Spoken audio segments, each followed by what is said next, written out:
Hi guys, welcome back to my channel. Today I'll discuss about the all new Kia EV6 2025 model. I'll discuss about the technical upgrades and features and the upgradations what actually included in the facelift in this video. So basically it comes with 84 kilowatt long range and 63 kilowatt small range battery. इसमें आपको दो rear wheel drive and all wheel drive दो dual motor के साथ मिलेंगे, all wheel drive and single motor के साथ मिलेंगे रेयर व्हील ड्राइव। इसमें एक वर्जन है जीटी मॉडल, एक है लास्टली उसका जो HP हॉर्स पावर है वो 641 and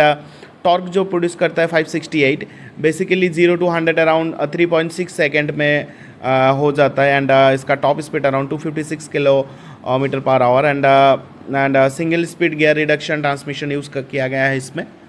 and 800 volt charging structure architecture के साथ बना हुआ है एंड इट अलाउइंग आपको मतलब 10 to 80% चार्ज अराउंड 20 मिनट्स में हो जाएंगे अगर आप इसमें फर्स्ट चार्जिंग यूज़ करते हैं या कंपनी का रिकमेंडेशन की जो कंपनी बनाते हैं उनका वहाँ पे चार्ज करते हैं। तो अदर देन दैट आपका अगर AC डायरेक्ट AC चार्जर है घर पे वहाँ पे भी कर सकते हैं, जहाँ पे आपको अप्रॉक्सीमेटली 7 to 8 आवर्स लगेंगे फुल चार्ज होने में एंड या तो इसका अगर लुक्स के बारे में बात करूं तो बहुत ही शानदार एक क्रॉसओवर है ये, जहां पे आपको एग्रेसिव लुक्स एंड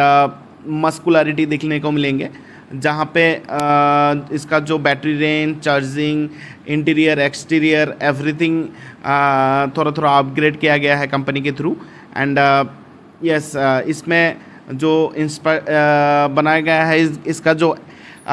मतलब प्लेटफॉर्म है बहुत ही शानदार प्लेटफॉर्म पे बने हुए हैं और EGMP बोलते हैं इस प्लेटफॉर्म का नाम। इसका जो डायमेंशन है गाड़ी का व्हील बेस अराउंड 2900 mm, जो बहुत ही बड़ा व्हील बेस होता है अगर आप एक कूपे काइंड ऑफ क्रॉसओवर की बारे में बात करते हैं तो एंड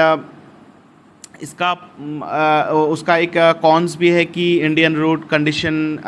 इस टाइप से है कि आप लो ग्राउंड क्लियरेंस का गाड़ी का मज़ा नहीं ले सकते, but still low ground clearance का गाड़ी का एक ही एडवांटेज होता है कि उसका सेंटर ऑफ ग्रेविटी नीचे होता है, just because that the handling and the comfort and the cornering and all the overall drivability will improve with the low ground clearance. So इसमें भी सेम कहानी है एंड मुझे लगता है कि जो भी इंडियन मार्केट में अब तक का जो इलेक्ट्रिक कार है सबसे प्रीमियम क्रॉसओवर आप बोल सकते हैं एंड या एक्सटीरियर में अगर बात करूं तो बहुत ही प्रीमियम एक्सटीरियर है इसका, जहां पे आप देख सकते हैं सिंगल एक स्क्रीन टच की तरह काम करता है, टच करने से ही आपका हुड लैम्प्स एंड बाकी AC का कंट्रोल्स एंड एवरीथिंग वर्कआउट करते हैं and those are the like attractive features and some uniqueness in this car जहाँ पे बाकी गाड़ियों पे आपको नहीं मिलेंगे एंड या ओवर लुक्स एंड इसका जो ओवरऑल एक जो इंटीरियर एक्सटीरियर का कम्बिनेशन है बहुत ही सही है। मुझे लगता है कि ज़्यादा टेक्निकली जाऊँगा तो चीज़ें और बदतर हो जाएंगे कि थोड़ा अलग किस्म का ही मैं बात करूं। मैं वीडियो को थोड़ा सिंपल रखता हूं, आप सर्च भी कर सकते हैं ऑनलाइन ताकि आपको और ज़्यादा नॉलेज हो, और या तो आप ChatGPT में इसको हर एक वर्ड या हर एक टर्म्स टेक्निकल टर्म्स को मतलब सर्च कर सकते हैं कि ये किस टाइप का काम करते हैं एंड इसका रेफरेंसेस क्या है, तो या आप देख लीजिएगा। बाकी आप अगर गाड़ी में इंटरेस्टेड हो तो नियर बाई डीलर पे भी विज़िट कर सकते हैं, जहाँ पे आपको ट्रिम और इसका वेरिएंट मॉडल के बारे में अच्छे से समझा देंगे एंड आप टेस्ट ड्राइव भी ले सकते हैं कि EV कार का परफॉर्मेंस कैसा है, रियल लाइफ में कैसा किस टाइप का परफॉर्मेंस करता है एंड मैंने इस गाड़ी को नहीं चलाया but still I can say the premiumness is ultimate and इसका जो परफॉर्मेंस स्पेशली GT ट्रिम का है वो बहुत ज़्यादा एक आप स्पोर्ट कार से मतलब कार जैसा आप मान सकते हैं एंड बहुत अच्छा खासा स्पोर्ट कार को भी मात दे सकता है ये गाड़ी अगर एक सही ट्रैक पे चलाया जाए with good drivers and conditions and या इसका जो इंटीरियर का डिज़ाइन लैंग्वेज है मुझे बहुत ही सही लगा, जो कंफर्टनेस है, जो प्रीमियमनेस है बहुत ही अच्छा है एंड इस गाड़ी का अभी तक का कितना यूनिट सेल हुआ है मुझे नहीं पता, बट मुझे लगता है कि अगर आप टेस्ला की तरफ जा रहे हैं या उस टाइप का गाड़ी का तरफ जा रहे हैं कि जो इंडिया में ऑलरेडी लॉन्च हुआ है, नया नया मार्केट लेके रखा है, तो आप एक बार किया की तरफ भी जाइए। किया बहुत ग्लोबली एक स्ट्रॉन्ग होल्ड वाला एक ब्रांड बोल सकते हैं आप, जहाँ पे हुंडई उनका सिस्टर ब्रांड है। तो आप बहुत ही अच्छा हुंडई जैसा इनका सर्विस है, सर्विस में भी इशू नहीं है। तो आपको अगर आपका अगर पैसा है या आप अगर इन्वेस्ट कर सकते हैं इस टाइप का गाड़ियों में, तो आपके लिए ये एक ऑप्शन बन जाता है कि आप एक बार आके टेस्ट ड्राइव देख के इसका कंप्लीट स्ट्रक्चर को समझे कि किस तरीके का कंपनी ने प्रोवाइड कर रहा है सर्विस विद दिस मनी। तो मुझे लगता है कि ये गाड़ी का वैल्यू या प्राइस चेंज होते रहता है, कभी कभार 2-3 लाख डिस्काउंट रहता है, कभी कभार 5 लाख to 8 लाख डिस्काउंट रहता है। एंड यस, गाड़ी अराउंड 60 लाख to 65 लाख के अराउंड आता है ऑन रोड। अभी